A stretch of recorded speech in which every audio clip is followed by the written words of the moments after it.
আরজিকর মামলা রিওপেন হওয়াই উচিত।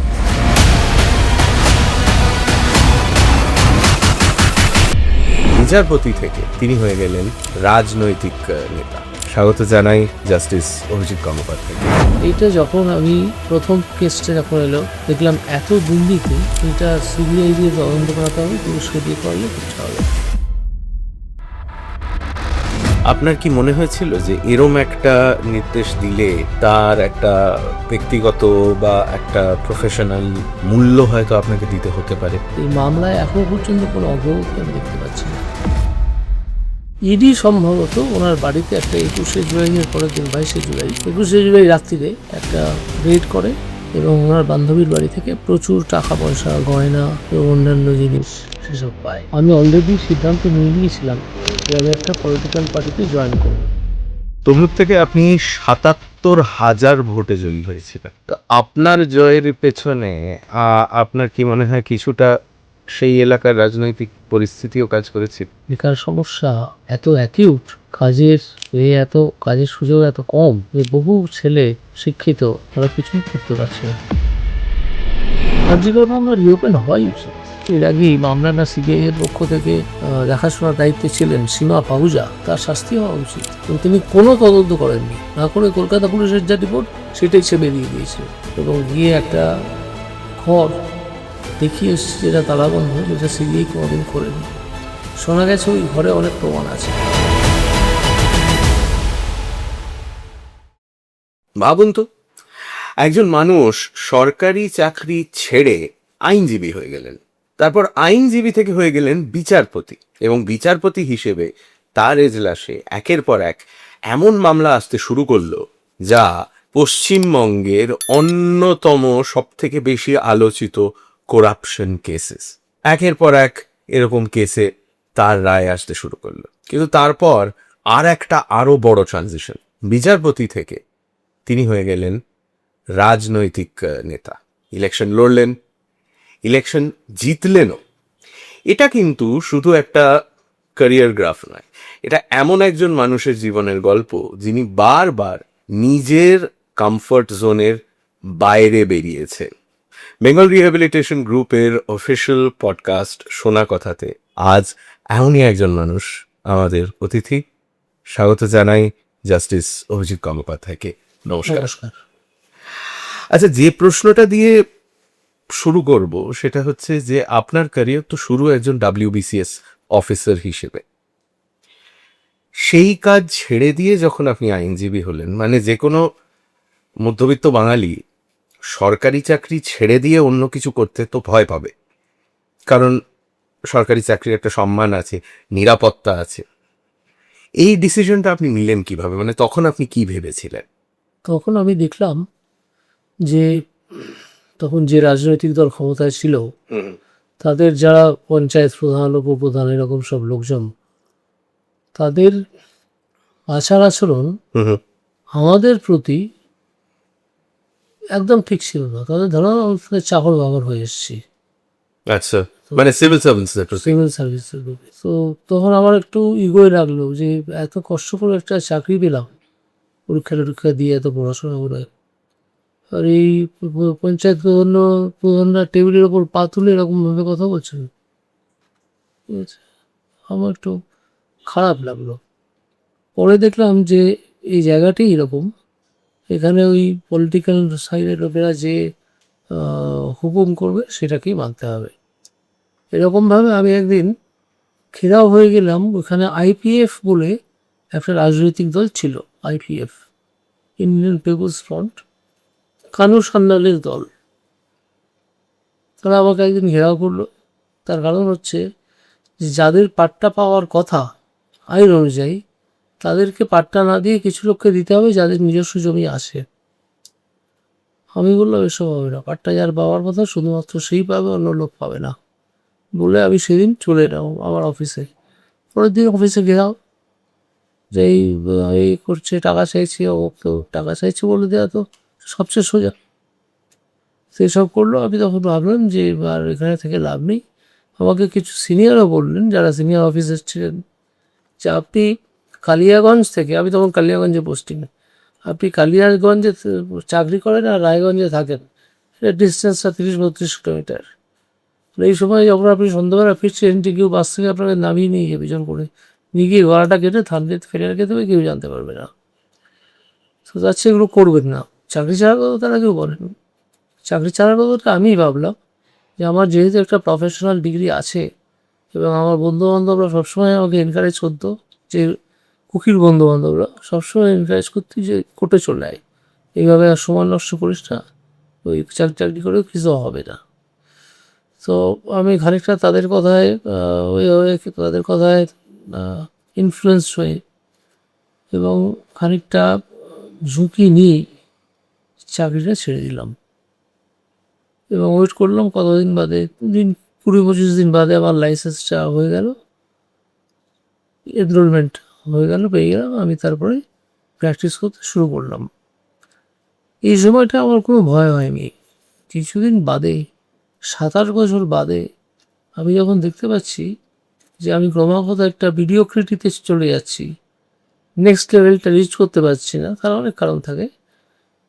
তো তখন ভাবলাম যে চাকরি করাটাই কি ভালো ছিল না, চাকরি করলে একটা প্রমোশন পেতাম, এখানে তো এই যে লেভেলটা আমি রিচ করতে পারছি না। কোর্টের যে সিস্টেম আর কি, সেই সিস্টেমে মানে ধরুন জজ আপনাকে দেখে একটা রেসপন্সই করবে না, শুনলো একটা অর্ডার দিয়ে দিল। আবার আমার বয়সী কাউকে একদম আমার সঙ্গে এনরোল্ড হয়েছে, যে আমি যাকে আমি জানি, তাকে প্রচুর পাত্তা দিয়ে গল্প করলো, কথা বললো। তো তাতে আমি বুঝলাম যে আমি গ্রহণযোগ্যতা আমার তৈরি হয়নি, এরকম বারে বারে করছিল, গ্রহণযোগ্যতা আমার তৈরি হয়নি। তখন একটু ভাবতে গিয়ে ভয় করেছিল যে কত বড় সিদ্ধান্ত আমি নিয়েছি, আর তো ফিরে যাওয়ার প্রশ্ন নেই, করতেই হবে। তো যাই হোক, আমার সিনিয়ররা যারা ছিলেন তারা খুব এনকারেজ করেছিলেন যে এইভাবে ছেড়ে যাওয়ার কোনো প্রশ্ন ওঠে না, হাইকোর্ট থেকে ছেড়ে কেউ চলে যায়নি, আর তোমার যদি কিছু নাও হয় বা হাইকোর্টে তুমি তোমার সারাদিনের উপার্জনটা হয়ে যাবে। সেটা দেখলাম হয়ে যেত কোনোভাবে। তো আর্থিক অনটনে আমি কখনোই ভুগিনি। প্র্যাকটিস করতে এসে সবসময় বিভিন্ন জায়গা থেকে মামলা পেয়েছি এবং করেছি। এই ভয়টা আমার হয়েছিল 6-7 বছর বাদে, যখন ছেড়ে চলে এলাম তখন কিন্তু ভয়টা হয়নি। আচ্ছা, আপনার ব্যাপারে হয়তো অনেকে এই জিনিসটা জানেন না যে আপনি নিয়মিত অভিনয় করতেন। 1986 সাল অব্দি অন্তত আপনি অভিনয় করেছেন। করেছি। এবারে একজন বিচারপতি আর একজন মঞ্চে যিনি অভিনয় করছেন, তাদের দুজনকেই মানুষের সামনে দাঁড়াতে হয়, মানুষ পর্যন্ত তাদের কথা পৌঁছে দিতে হয়। তো আপনার কখনো মনে হয়েছে যে আপনার অভিনয়ের যে অভিজ্ঞতা, সেটা বিচারপতি হিসেবে আপনাকে কোনোভাবে সাহায্য করেছে বা ইনফ্লুয়েন্স করেছে? বিচারপতি হিসেবে ততটা করেনি, কিন্তু আইনজীবী হিসেবে করেছি। হুম।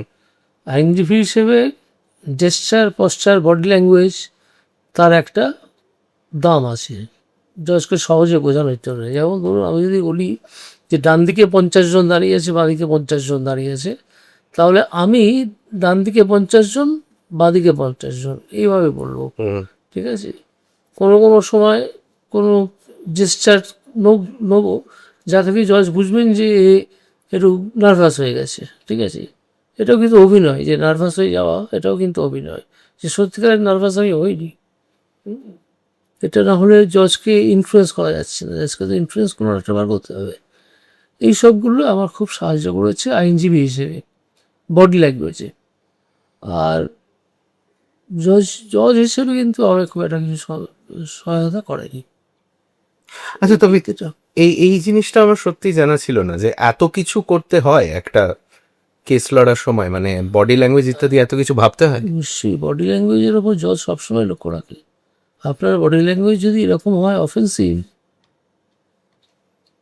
তাহলে কিন্তু আপনি ধমক খাবেন না, জজ মামলাটা ফেলে রেখে দেবে, শুনবে না। 2018 সালে আপনি বিচারকের দায়িত্ব গ্রহণ করেন। বিচারকের আসনে বসার প্রথম দিনটার কথা কি আপনার এখনো মনে আছে? হ্যাঁ, স্পষ্ট মনে আছে। আমাদের এটাকে বিচারপতি বলা হয়, বিচারক নয়। আমরা 4 জন একসঙ্গে শপথ নিয়েছিলাম। আমি, বিশ্বজিৎ বসু, অমৃতা সিনহা এবং অমৃতা সিনহা এবং জয় সেনগুপ্ত। এই 4 জন। ওই 4 জনের ওথ হয়ে যাওয়ার পর একটা ছোট্ট টি পার্টি হয়। সেখানে আমি দেখলাম অন্যান্য জাজেরা আমরা যত ভয় পেতাম, একদম ভয়ের ব্যাপার নয়। এত কাটিয়াস এবং এত ভদ্র ব্যবহার তাদের, যে আমি একটু অবাকই হলাম। পরে দেখেছিলাম যে এটা হাইকোর্টের পেছন দিকের বারান্দা, মানে জজেদের যে বারান্দা, সেখানে এটাই প্র্যাকটিস। সবাই খুব কাটিয়াস। আমার বাড়ির লোকজন যারা গিয়েছিলেন তাদেরকে উপযুক্ত করা, মানে কী বলা, আপ্যায়ন করা, আমাকে এনকারেজ করা। তখন চিফ জাস্টিস ছিলেন যিনি জ্যোতির্ময় ভট্টাচার্য, আমার খুবই পরিচিত, কিন্তু তার চেম্বার আমি কখনো যাইনি। জ্যোতির্ময় এসে বললেন যে কিরে, যেমন উকিল অবস্থায় যেমন হেল্প করতিস, এখন সেরকম করবি তো? হ্যাঁ নিশ্চয়ই, কেন করবো না, করবে। তো এই কথা বলার পর আমাকে একজন মানে সিংহ হৃদয় পুরুষের কাছে পাঠিয়ে দেওয়া হলো সেকেন্ড জাজ হিসেবে। সেই সিংহ হৃদয় পুরুষের নাম সঞ্জীব বন্দ্যোপাধ্যায়। দু তিন দিন 4 দিন পরে একদিন জ্যোতিদার সঙ্গে, মানে জ্যোতির্ময় ভট্টাচার্যের সঙ্গে আমি ডিভিশন বেঞ্চে বসেছি জুনিয়র জাজ হিসেবে। তো অন্যান্য সব হয়ে গেল, বিকেলবেলা উঠে ওনার চেম্বারে গেলাম, চল চা খাই একসঙ্গে। তো সেখানে আরও 3-4 জন জজ এসে গেলেন। এবার আমাকে জ্যোতির্বাবু জিজ্ঞেস করছে, কিরে কেমন আছিস, কেমন চলছে? চলছে মানে, সঞ্জীবদার ঘরে তো আগে যখন মামলা করতে ঢুকতাম কাঁপতে মামলা করতাম, আর কাঁপতে বেরিয়ে আসতাম। আর এখন বসে বসে কাঁপি। এই শুনে সকলে কি হয়েছে হাসি, কথাটা পৌঁছে গেল সঞ্জীবদার কানে। এই খেয়েছে না, তাতে সঞ্জীবদা রাগ করেননি। সঞ্জীবদাও খুব হাসাহাসি করলেন যে এরকম এত ভয়, মানে আপনাকে দেখলি তো ভয়। তো প্রথম সঞ্জীবদার সঙ্গে দিনগুলো খুব ভালো কেটেছিল, অত্যন্ত ভালো মানুষ তিনি, খুব ভালো কেটেছিল। তারপরে আবার আমি হয়ে গেলাম, সিঙ্গল বেঞ্চে চলে গেলাম। এই ছিল আমার প্রথম দিনের অভিজ্ঞতা। হচ্ছে সঞ্জীবদার সঙ্গে, এটা প্রথম দিনে সঞ্জীবদার সঙ্গে বসাটা একটা খুব খুব ভয়ের ব্যাপার, একটা ওনার সঙ্গে বসাটা। উনি এত গাম্ভীর্য বজায় রাখতেন এবং এমন ধমক টমক দিতেন যে আপনার চমকেছে। আচ্ছা, এইবারে এসএসসি দুর্নীতির প্রশ্নে আসি। এসএসসি নিয়োগ নিয়ে একটার পর একটা মামলা আপনার কাছে আসতে শুরু করে। ঠিক কোন পয়েন্টে আপনার মনে হয় যে এগুলো আইসোলেটেড কেসেস নয়, বরং একটা ওভারঅল সিস্টেমিক সমস্যা রয়েছে? এইটা যখন আমি প্রথম কেসটা যখন এলো, দেখলাম এত দুর্নীতি, এটা সিবিআই দিয়ে তদন্ত করাতে হবে, পুলিশকে দিয়ে করলে কিচ্ছু হবে না। আমি সিবিআই এর অর্ডার দিলাম। তারপর কেসটা আবার এই একই ব্যাপার, আবার সিবিআই এর অর্ডার দিলাম। পরের দিন একটা কেস, আবার সিবিআই এর অর্ডার দিলাম। এইভাবে পরপর 5 সিবিআই এর অর্ডার দিয়েছিলাম, সিবিআই ইনভেস্টিগেশনের। এই সময় যখন আমি অর্ডারগুলো দিচ্ছি, তখন তো পিটিশন পড়ছি, দুপক্ষকে শুনছি। শুনতে আমার মনে হলো যে এটা বৃহত্তর একটা চক্রান্ত আছে, এটা আমার মনে হয়েছিল। এবং আমি অর্ডারগুলো সেইভাবে বেঁধে দিচ্ছিলাম যে যাতে সিবিআই সব কটা কেসের ওই একসময় করতে পারে, তদন্ত একসময় করতে পারে। তবে সিবিআই এর তদন্তে আমি হতাশ। সিবিআই 2-1টা অ্যারেস্ট করেছে, কিন্তু এই মামলায় এখনো পর্যন্ত কোনো অগ্রগতি আমি দেখতে পাচ্ছি না। আচ্ছা, মামলাগুলোই তৎকালীন শিক্ষামন্ত্রী পার্থ চট্টোপাধ্যায়কে আপনি যখন কোর্টের সামনে হাজির হওয়ার অর্ডার দেন? না, আমি কোর্টের সামনে হাজির হওয়ার অর্ডার দিইনি। আচ্ছা, আমি বলেছিলাম যে আপনি বিকেল 5টার মধ্যে সিবিআই অফিসে গিয়ে হাজিরা দেবেন এবং সিবিআই আপনাকে জেরা করবে, এই অর্ডারটা দিয়েছিলাম বেলা 1টা নাগাদ। তো তারপর তিনি গিয়েছিলেন মেনে, ওখানে সিবিআই অফিসে যখন জবটা দিয়েছিলেন, সিবিআই সন্তুষ্ট হয়নি। তারপর ইডি সম্ভবত ওনার বাড়িতে একটা 21শে জুলাই এর পরের দিন 22শে জুলাই, 21শে জুলাই রাত্রিরে একটা রেড করে এবং ওনার বান্ধবীর বাড়ি থেকে প্রচুর টাকা পয়সা, গয়না এবং অন্যান্য জিনিস সেসব পায় এবং ওনাকে তারপর ভোরবেলা অ্যারেস্ট করে। এই নির্দেশটা যখন আপনি দিচ্ছেন, মানে সাধারণ মানুষের দৃষ্টিভঙ্গি থেকে যদি আমি দেখি, এটা একটা বড় সিদ্ধান্ত, কারণ রাজ্যের একজন মন্ত্রীর ব্যাপারে আপনি এই নির্দেশ দিচ্ছেন। তো তখন আপনার কি মনে হয়েছিল যে এরম একটা নির্দেশ দিলে তার একটা ব্যক্তিগত বা একটা প্রফেশনাল মূল্য হয়তো আপনাকে দিতে হতে পারে? না, আমার সত্যি কিছু মনে হয়নি। আমি মনে করেছিলাম যে আমি হাইকোর্টে কাজ করছি জয়জয়তীর, জজের কোনো ব্যাপারে ফিয়ার বা ফেভার থাকার কথা নয়, এবং আমারও তা ছিল না। আমি সম্পূর্ণ ভরসা বুকে নিয়ে অর্ডারটা দিয়েছিলাম, এবং আমার কোনো দুশ্চিন্তা হয়নি। আদালতের বাইরে তৃণমূল কংগ্রেসের আইনজীবী তখন প্রতিবাদ করেছিলেন, প্রতিবাদ করেছিলেন, ভেতরে বার অ্যাসোসিয়েশন তখন বয়কটের হুমকি দিচ্ছিল। বয়কট করেও তো ছিল। এবার এমন পরিস্থিতিতে বিচারকের আসনে বসে আপনি নিজের মনোযোগ বা নিরপেক্ষতা এগুলো বজায় রেখেছিলেন কিভাবে? এগুলো কারণ এই ফয়কটকে আমি পাত্তাই দিইনি। আমি বলে দিয়েছিলাম যে যারা মামলা করতে ইচ্ছুক তারা আসবে, মামলা করবে, যারা বয়কট করতে ইচ্ছুক তাদের আসার দরকার নেই, যখন বয়কট তুলবে তখন এসো। ফলে দেখা গেল ওরা একটু কনফিউজড, কে মামলা করবে কে করবে না ওরা বুঝতে পারছে না, মানে টিএমসির লয়ার যারা। তো আমার ঘরে প্রচুর লোক মামলা করতে এলো, কারণ আমি একটু রিলিফ দিতাম মানুষকে। তো মামলা করলো, প্রচুর মামলা হলে এই মামলার ঠেলায় ওটা উঠে গেল, নট টু অ্যাটেন্ড, ওটা উঠে গেল। আবার সবাই চলে এলো মামলা করতে। সুতরাং ওটা করে আমাকে একেবারেই দমাতে পারেনি, বরং নিজেদের ব্যাকফুটে চলে যেতে হয়েছে। 2024 সালের 5ই মার্চ বিচারপতি হিসেবে আপনি ইস্তফা দেন। সেই সময় আপনার এই সিদ্ধান্তটা প্রকাশ করার আগে আপনার মাথায় কি চলছিল?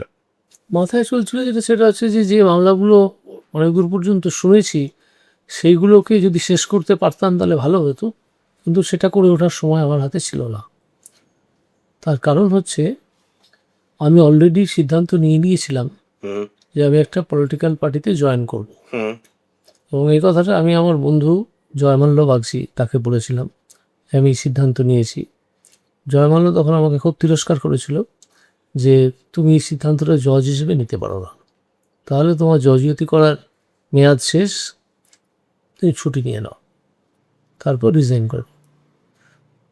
জয়মাল্যের কথা আমি অক্ষরে মেনে চলি।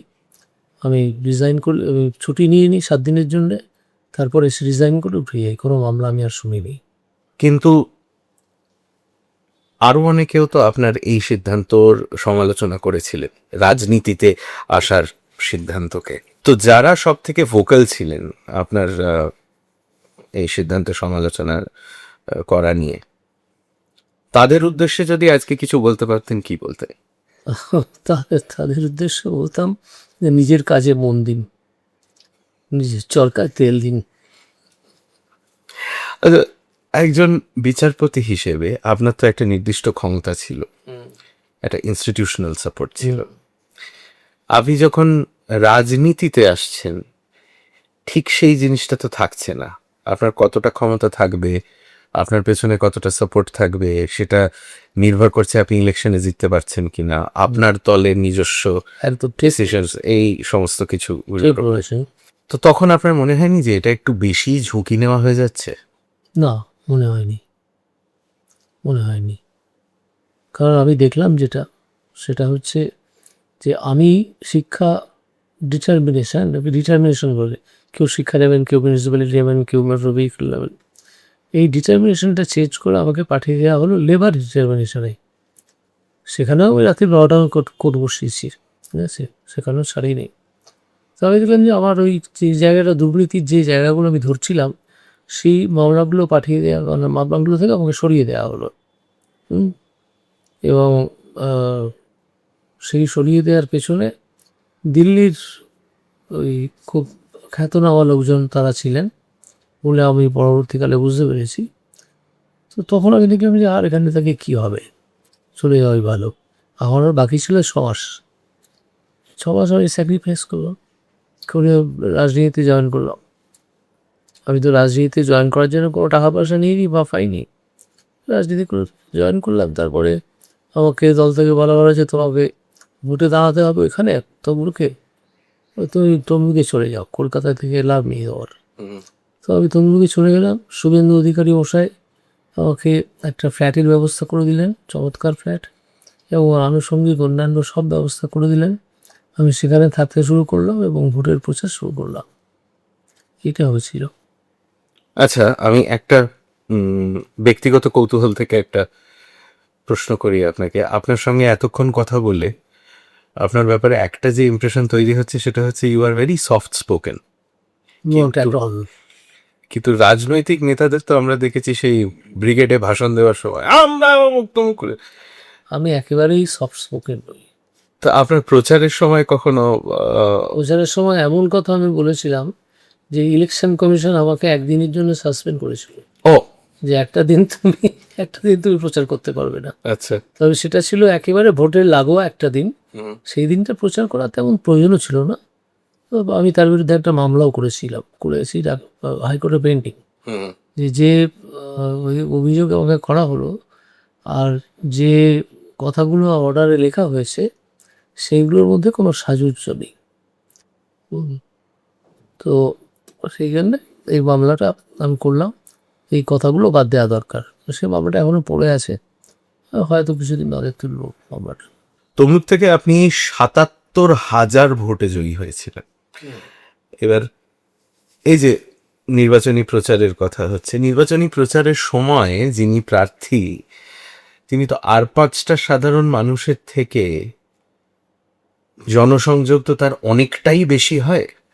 কারণ আপনার এলাকার যারা সাধারণ মানুষ তাদের অনেকের সঙ্গেই আপনার কথা হয়, অনেকের সঙ্গে দেখা হয়। এই ইন্টারাকশনগুলো যখন হচ্ছে তখন কোনো স্পেসিফিক সমস্যার কথা আপনি একাধিক মানুষের কাছ থেকে শুনেছিলেন যেটার ব্যাপারে আপনি হয়তো আগে জানতেন না? হ্যাঁ, শুনেছিলাম। সেটা হচ্ছে পানীয় জলের সমস্যা। এবং আমি খুব আশ্চর্য হয়েছিলাম, স্বাধীনতার ৭৫ বছর পেরিয়ে গেছে কিন্তু সব জায়গায় পানীয় জল নেই, তার হাহাকার। এটা তো ছিলই। আমার খুব খারাপ লাগতো।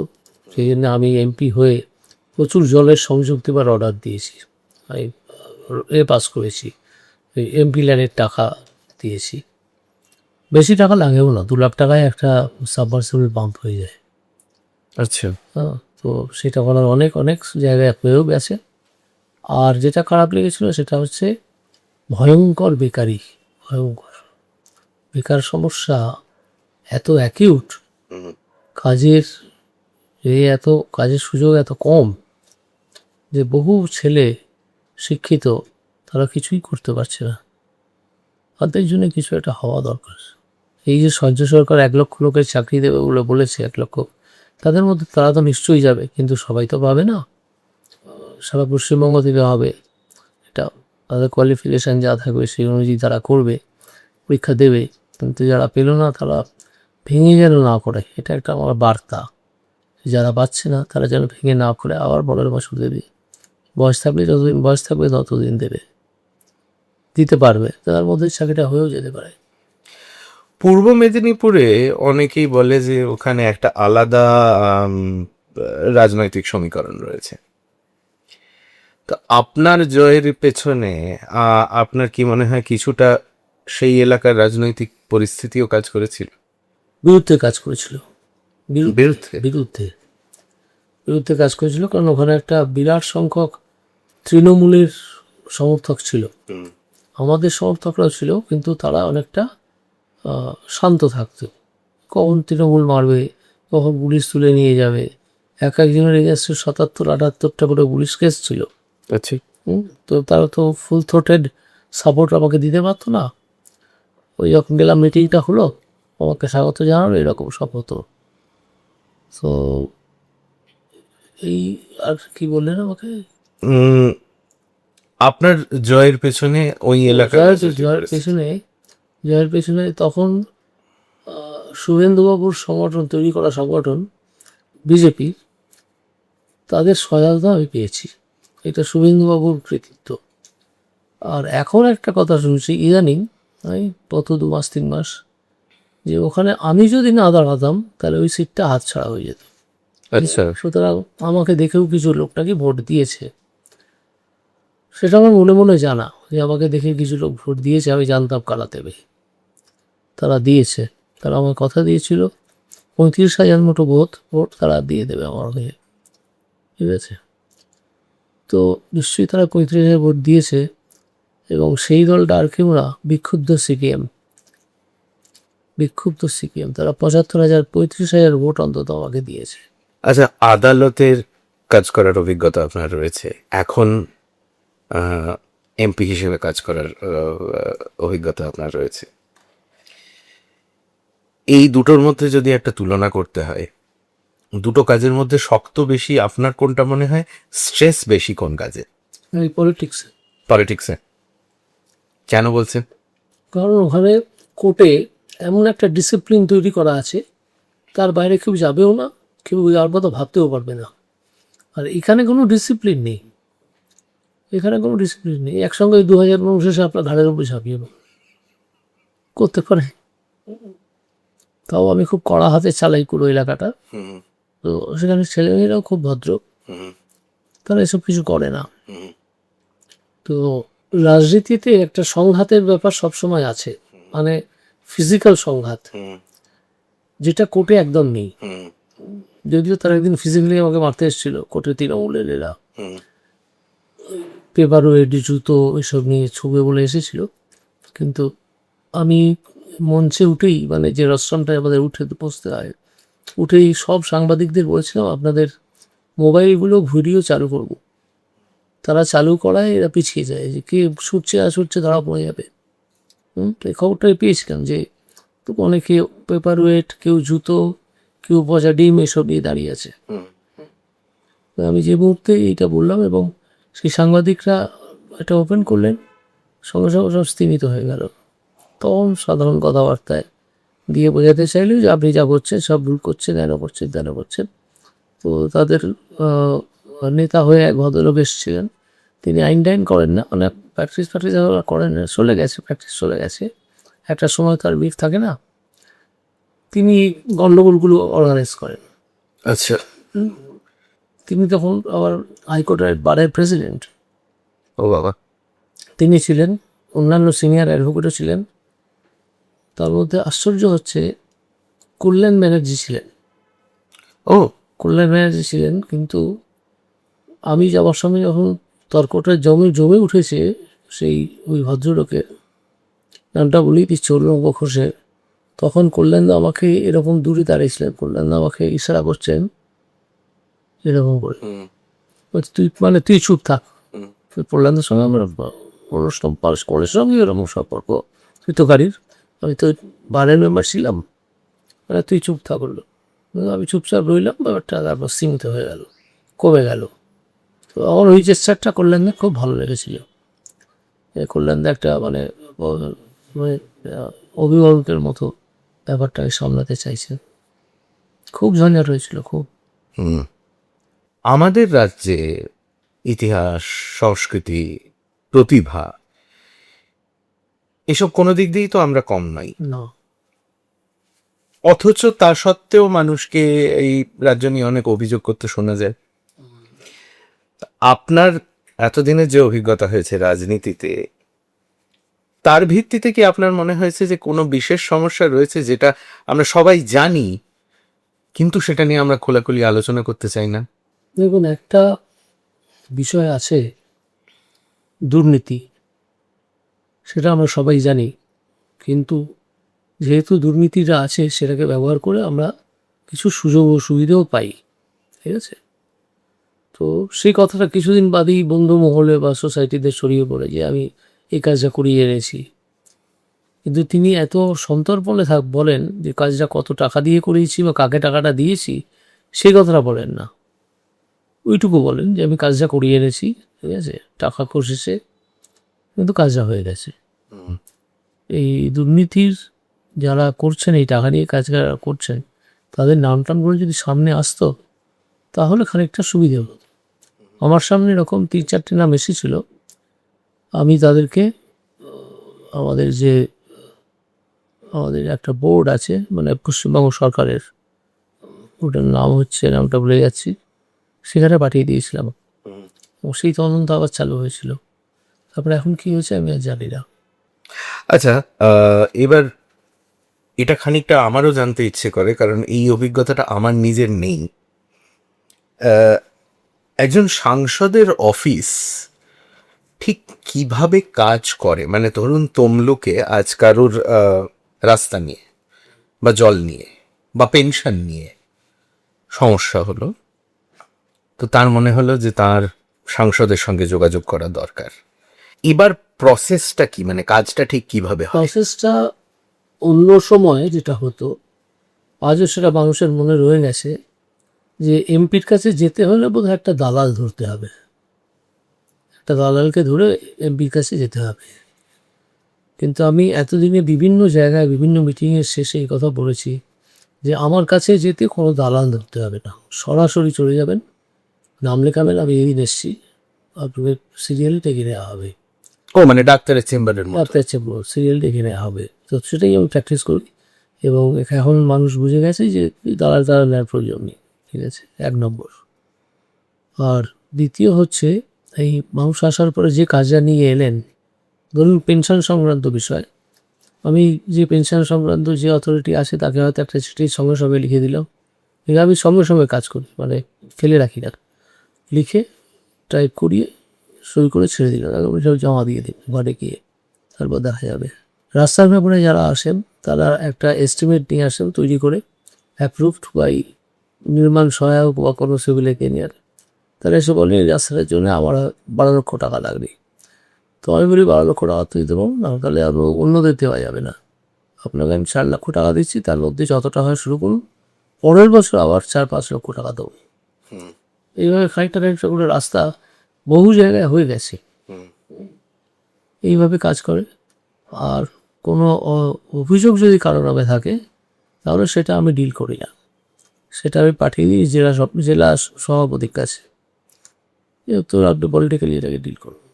মানে রাজনৈতিক নেতাদের বিরুদ্ধে অভিযোগও আপনার কাছে আসে?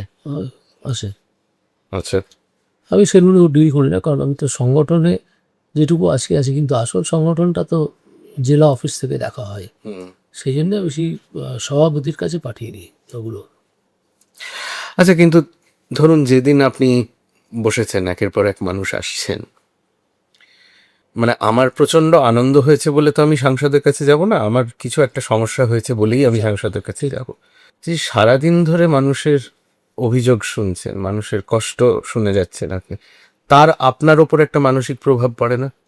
প্রচণ্ড পরে যখন আমি দেখি যে অসহায় কোনো মহিলা তার ছেলে বা মেয়েকে নিয়ে এসেছেন, কিছু টাকার দরকার সেই ব্যাপারে, এরকম আসে না, অনেকে আসেও, আমি যতটা পারি সাহায্য করি, আমার তো ক্ষমতা বেশি নয়, তো তাদের দেখে আমার খুব মন খারাপ হয়ে যায়। কী বলবো, তাদেরকে তো আশ্বাস দেওয়ার উপায় নেই যে আপনাকে একটা চাকরি করে দেবো, সে ক্ষমতা আমাদের নেই। কী করবো, খানিকটা টাকা দিয়ে যদি তাদের একটু সুরাহা হয় তাহলে সেইটুকু করি। অনেক মানুষ আছেন অসুস্থ অবস্থায়, একটা কাগজপত্র নিয়ে আসেন, তখন তাদেরকে প্রাইম মিনিস্টার রিলিফ ফান্ডের জন্য চিঠি লিখে দিই, কিছুদিন বাদে তার উত্তর আসে, হয় টাকাটা দিয়েছে বা টাকাটা একদম দেয়নি বা পার্শিয়ালি দিয়েছে, 6 লাখ টাকা দরকার ছিল, 4 লাখ টাকা দিয়েছে। এইরকম বহু হয়, মানে ওই চিকিৎসার জন্যে। আর এই একটি বাচ্চা মেয়ে দাঁড়িয়ে আছে ম্লান মুখে, শিশুটির বাবা হয়তো মারা গেছে দুর্ঘটনায় 1 বছর 2 বছর আগে, মা আছে সঙ্গে, সে দেখে আমার ভীষণ কষ্ট হয়। আমি কার সাক্ষাৎকার নিতে গিয়ে এটা শুনেছিলাম আমার মনে নেই, তবে কোনো এক বিচারপতি বহু বছর আগে আমায় বলেছিলেন যে আমাদের দেশের একটা সমস্যা হচ্ছে that we have one of the world's most litigious populations and one of the world's lowest ratios of জাজেস টু পিপল। তার ফলে যেটা হয় সেটা হচ্ছে যে লক্ষ লক্ষ মামলা হয়তো ঝুলে থাকে বছরের পর বছর। মানে আমি আমার ব্যক্তিগত অভিজ্ঞতা থেকে বলতে পারি, সম্পত্তি নিয়ে একটা খুব সামান্য মামলা 25 বছর ধরে চলেছিল, এবার এই অভিযোগটা তো সবাই করেন যে একবার কোর্টে মামলা গেলে ব্যাস হয়ে গেল, কিন্তু হ্যাঁ তোমার নাতি বুড়ো হয়ে যাবে, রায় আসবে না। তো এই সমস্যাটার সমাধান যদি কেউ সত্যি সত্যি করতে চায়, হোয়াট ইজ দ্য সলিউশন? সলিউশনটা আমার মতে যেটা আমি করতাম, প্রসিডিওরাল লকে আমি একেবারেই পাত্তা দিতাম না। প্রসিডিওরাল ল বেশি পাত্তা দিলে ওই মামলাটি জমে থাকবে, মামলাটি আর হবে না। প্রসিডিওরাল লকে পাত্তা দিতাম না। আমি নিজের মতো করে প্রসিডিওর হাইকোর্ট জাজের করার ক্ষমতা আছে আন্ডার আর্টিকেল 215, আমি সেইভাবে মামলাটাকে এগিয়ে নিয়ে যেতাম। এবং আমার সবসময় ইচ্ছে ছিল, এবং আমি করেওছি, যে মামলার পিঠে ডানা লাগিয়ে দেওয়া, যাতে মামলাটা উঠতে উঠতে চলে যায়, পড়ে না থাকে। স্পিরিট অফ সেটা আমি করতাম খুব সংক্ষেপে মামলা শেষ করতাম, বেশি শুনতাম না। আর যারা বেশি বলতে চাইতো তাদেরকে বলতাম যে তুমি সেটা তোমার পিটিশনে কোথায় লিখেছো, ম্যাক্সিমামই দেখাতে পারতো না। এবারে যেটা বলছে সেটা কোথায় লিখেছে সেটা দেখেনি, মানে দেখেই নি। তো তাদের মামলা শোনার কোনো প্রশ্ন উঠতো না, যা পিটিশনে আসে সেই অনুযায়ী আমি রায় দিতাম। আচ্ছা, তবে এটা একটা রিয়েল প্রবলেম যে মামলা পড়ে আছে বহুদিন, রিয়েল প্রবলেম। এটা জজের সংখ্যা না বাড়ালে, আদালতের সংখ্যা না বাড়ালে এটা কোনো সুরাহা হবে না। আচ্ছা, দুর্নীতির ব্যাপারে এই জিনিসটাতেও আমরা সবাই অভ্যস্ত হয়ে গেছি যে দুর্নীতির একটা ঘটনা সামনে আসে, তারপর সেটা নিয়ে মামলা হয়, তারপর বছরের পর বছর সে মামলা চলে, লোকে ভুলে যায়, তারপর আবার একটা নতুন কিছু সামনে আসে। এই যে একটা সাইকেল যেটা চলেই যাচ্ছে বছরের পর বছর, এটাকে ভাঙার সবচেয়ে কার্যকর উপায় কি? ভাঙার কার্যকর উপায় হচ্ছে যে জজেরা শুনছেন তাদের অত্যন্ত কঠোর হতে হবে অ্যাডজর্নমেন্টের ব্যাপারে। একটা মামলায় প্রচুর অ্যাডজর্নমেন্ট নেওয়া হয়, সেই অ্যাডজর্নমেন্ট লিখে দেওয়া যাবে না, মামলা করতে হবে, মামলা শুন পড়লেই শেষ করতে হবে আর্গুমেন্ট। অ্যাডজর্নমেন্ট দেওয়া যাবে না, এইটা একটা সিদ্ধান্ত যদি জজেরা নেন যে অ্যাডজর্নমেন্ট খুব রেয়ার অকেশন ছাড়া অ্যাডজর্নমেন্ট দেবো না, তাহলে উকিলরা মামলা করবে। তো এটা একটা ব্যাপার আছে। দ্বিতীয় হচ্ছে ওই জজেদের এ থেকে বেরিয়ে আসতে হবে, প্রসিডিওরাল লয়ের যে ছায়া সেখান থেকে বেরিয়ে আসতে হবে। Procedural law is only a handmaid to the substantive law. তার মানে হচ্ছে ধরুন ট্রান্সফার অফ প্রপার্টি অ্যাক্ট, এটা কাকে ট্রান্সফার বলে, কি প্রপার্টি কাকে বলে, কত ধরনের ট্রান্সফার হয়, এইসব লেখা আছে। কিন্তু মামলাটা হলে কি করে হবে সে কথা তো লেখা নেই। সে কথাটা লেখা আছে সিভিল প্রসিডিওর কোডে। তো সেই সিভিল প্রসিডিওর কোডের খানিকটা আমি মানলাম, যতটুকু না মানলে মামলা শুরু হবে না। মামলাটা শুরু হলো, তখন কিন্তু আমি আর প্রসিডিওরের দিকে যাচ্ছি না, আমি যেতাম না, অন্তত আমি প্রসিডিওর বাদ দিয়ে একটা যাতে তাড়াতাড়ি মামলা হয়, এমনকি আমি অ্যাডভোকেটকে ডিকটেট করেছি যে তুমি ফোনে তোমার মক্কেলকে ধরো, ধরে এক্ষুনি ইনস্ট্রাকশনটা নিয়ে নাও, নিয়ে কি ইনস্ট্রাকশন দিচ্ছেন আমাকে বলো। সেটাও হয়েছে। অনেক সময় লয়ারদের বলেছি যে বাইরে যাও, এর সঙ্গে কথা বলে এসো, ক্লায়েন্টের সঙ্গে বাইরে গিয়ে কথা বলে এসো, আমাকে জানাও, সেটাও হয়েছে। ফলে আমার কোর্টে মামলা খুব তাড়াতাড়ি হতো, এক নম্বর। দ্বিতীয় হচ্ছে যে লিস্টটা পাবলিশ হতো, সেই লিস্টে ধরুন 1000 মামলা আছে, আমার জন্য 1000 মামলা। 1000? হ্যাঁ, আমি কম করে বললাম 2300-2400 মামলা সবসময় থাকে, ঠিক আছে। এইবার আমি যেটা করতাম সেটা হচ্ছে যে ধরুন আমি যদি 1 নম্বর থেকে শুরু করি, তাহলে কোনো দিনই আমি 30, 40, 50 নম্বরে পৌঁছাতে পারবো না, ঠিক আছে। সেই জন্য আমি লিস্টটাকে ট্রাইফার্কেট করেছিলাম। লিস্টটাকে 1 থেকে 40 অবধি একটা সেগমেন্ট, 41 থেকে 70 অবধি একটা সেগমেন্ট, 70 থেকে 100 অবধি একটা সেগমেন্ট। যদি নতুন মামলা আসে সেটা 100-র পরে জুড়বে। তো আমি সেগুলো বিভিন্ন সেগমেন্ট বিভিন্ন দিনে নিতাম। সোমবার দিন ফার্স্ট সেগমেন্ট নেবো, মঙ্গলবার দিন সেকেন্ড সেগমেন্ট নেবো, বুধবার দিন থার্ড সেগমেন্ট নেবো। মানে যেটা হতো, আপনি বলছেন একটা দিনে আপনি ডিসাইড করলেন আপনি 30টা মামলা শুনবেন? হ্যাঁ, 30টা মামলাতে আমাকে বড় অর্ডার দিতে হচ্ছে না, 30টা মামলে অন্য অনেক রকম অর্ডার হয় ছোটোখাটো, সেগুলো দিয়ে দিচ্ছি। ঠিক আছে, বড় যেগুলো আছে সেগুলো শুনছি, শুনে দিয়ে দিচ্ছি। সারাদিনে আমি তো 100টা মামলা ডেকেছি, সেই রেকর্ডও আমার আছে। 100টা মামলা আমি করেছি, হিয়ারিং করেছি 100টা মামলার, আর 60-70টা তো প্রতিদিনই করতাম।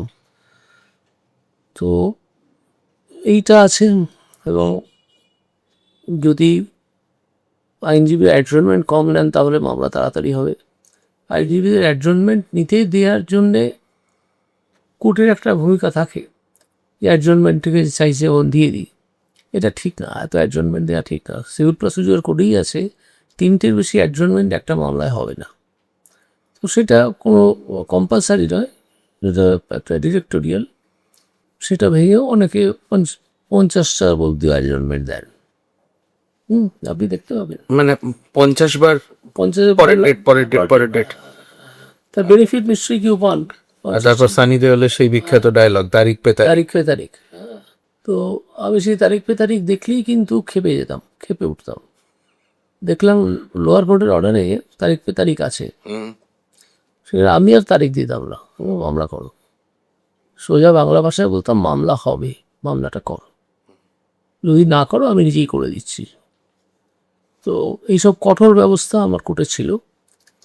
তো সেই জন্য অনেকে পছন্দ করতো, অনেকে পছন্দ করতো না। তো একবার তো একটা মামলা শুনতে গিয়ে এমন অবস্থা হলো যে মামলাটা ছিল প্রভিডেন্ট ফান্ডের মামলা। একটা কোম্পানি একটা লোকে প্রভিডেন্ট ফান্ড দিচ্ছে না। তো আমি তাকে জিজ্ঞেস করলাম যে প্রভিডেন্ট ফান্ডও দিচ্ছে না, গ্র্যাচুইটি পেয়েছো? না, গ্র্যাচুইটিও দেয়নি। আমি তখন লয়ারকে বললাম যে তুমি আগে গ্র্যাচুইটিটা পেমেন্ট করো 7 দিনের মধ্যে, তারপর তোমার পিএফেরও মামলা শুন, প্রভিডেন্ট ফান্ডের মামলা শুন। সেই লয়ার তো থোড়ি লাভ খাচ্ছে যে এইটা কোর্টের প্রসিডিউর না, এই মামলাটা নেই চোখ কোর্টের সামনে, পাওয়া মানে গ্র্যাচুইটি পেয়েছি কি ভাই, এইভাবে মামলা চলতে পারে না, খুব মামলা চলবে এইভাবে, আপনি আগে গ্র্যাচুইটিটা দিন। ঠিক আছে, বলে অর্ডার করলাম যে গ্র্যাচুইটিটা দিতে হবে, তো কিছু করার নেই। তাহলে ওকে ডিভিশন বেঞ্চে যেতে হয়, ডিভিশন বেঞ্চে না গিয়ে গ্র্যাচুইটিটা দিয়ে দিল। তারপরের দিন আমি পিএফের মামলাটা শুনলাম, পিএফটাও তারপরে পেয়ে গেল কিছুদিন আগে। মামলা শেষ হওয়ার পরে ডিরেকশন দিলাম, পেয়ে গেল। তো ওইভাবে আমি প্রায় গলা টিপে কাজ করিয়েছি অনেককেই। তুমি যা খুশিতেই করতে পারবে না কোর্টে এসে,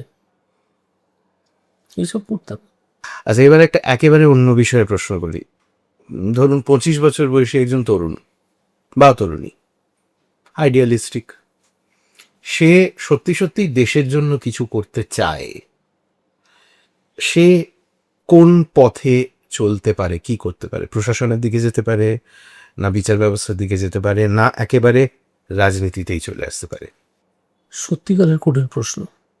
রাজনীতিতে এলে কবে সে রাজনীতিতে দাঁড়াতে পারবে বা নেতৃস্থানীয় পদে যাবে সেটা বলা খুব মুশকিল।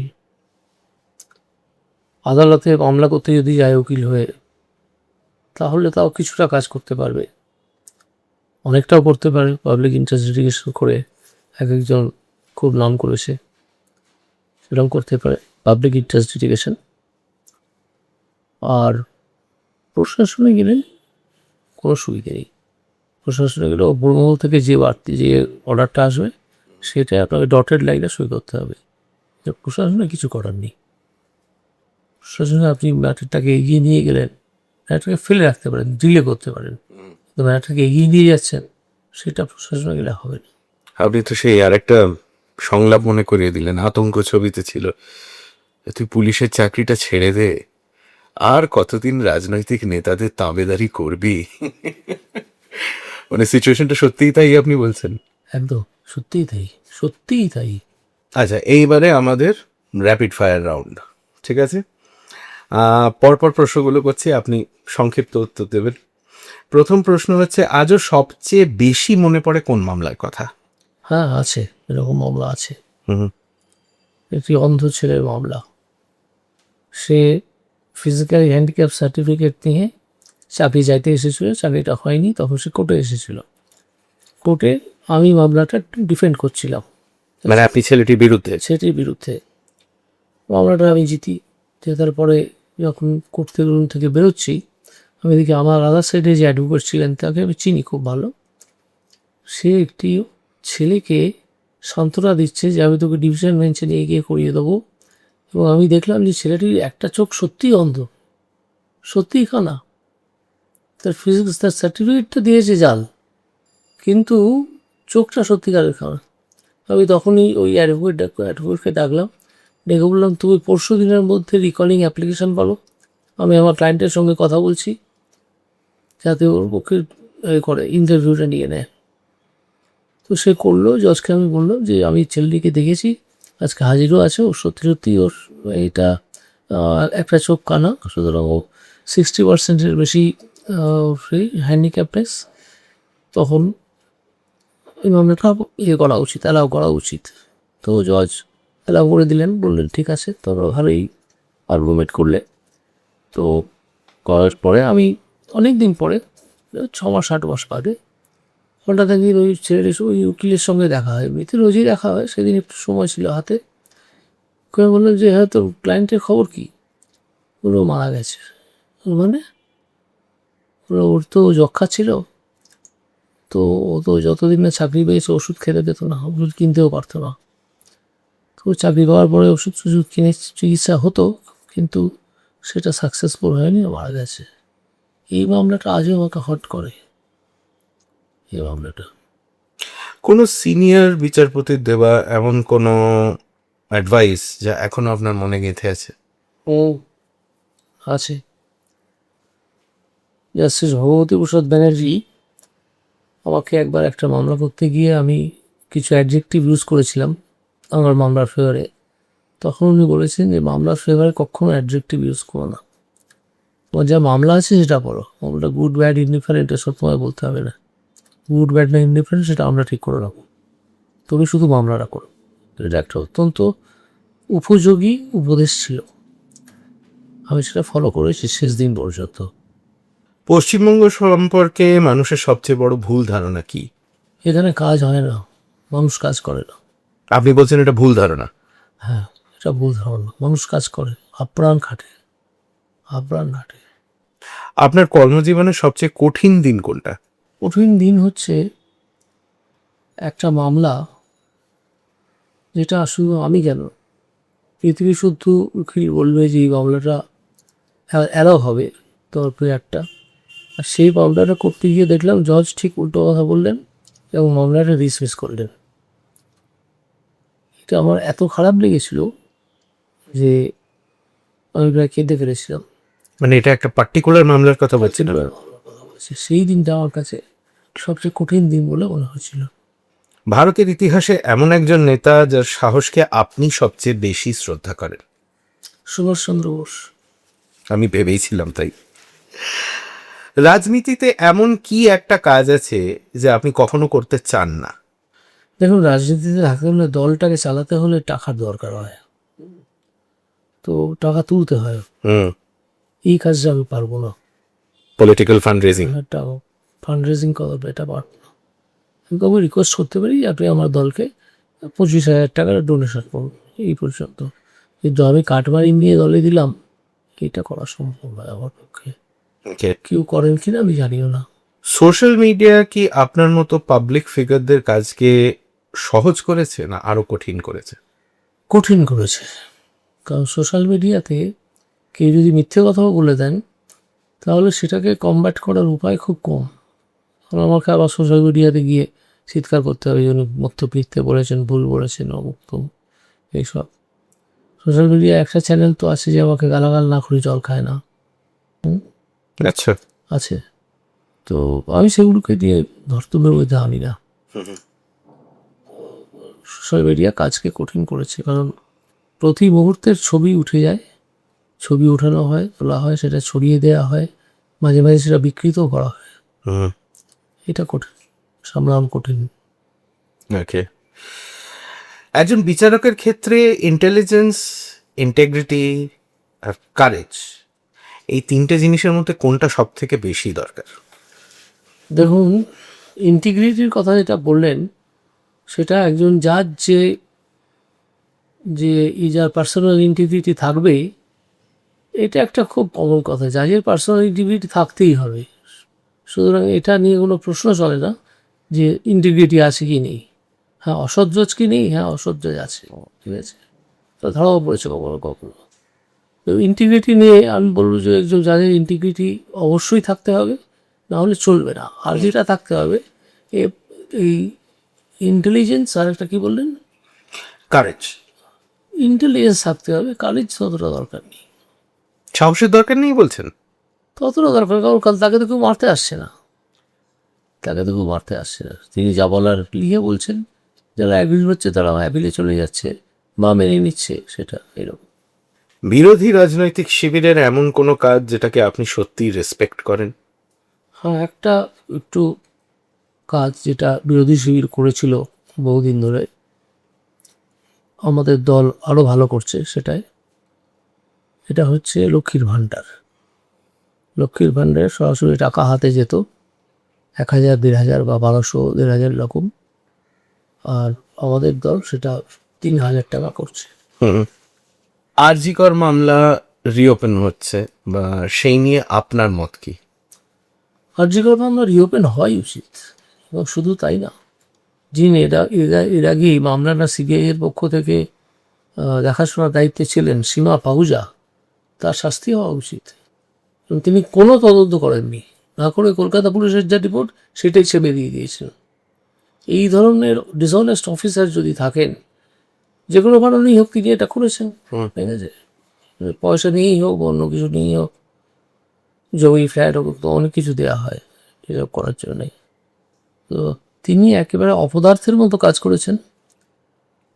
আমি কিছুদিন আগে আরজিকর হসপিটালে গিয়েছিলাম, এবং গিয়ে একটা ঘর দেখিয়ে এসেছি যেটা তালাবন্ধ, যেটা সিবিআই কোনোদিন খোলেনি। শোনা গেছে ওই ঘরে অনেক প্রমাণ আছে, প্রমাণের অনেক জিনিস আছে। এটা সীমা পাহুজা এতদিন ধরে করলেন, তিনি কোনোদিন এটাকে খুলেও দেখেননি। এবং ঘরটায় শুধু তালা দেওয়া না, ঘরটা পাহারা দেওয়ার জন্যে আজও সিআইএসএফ জওয়ানরা আছে।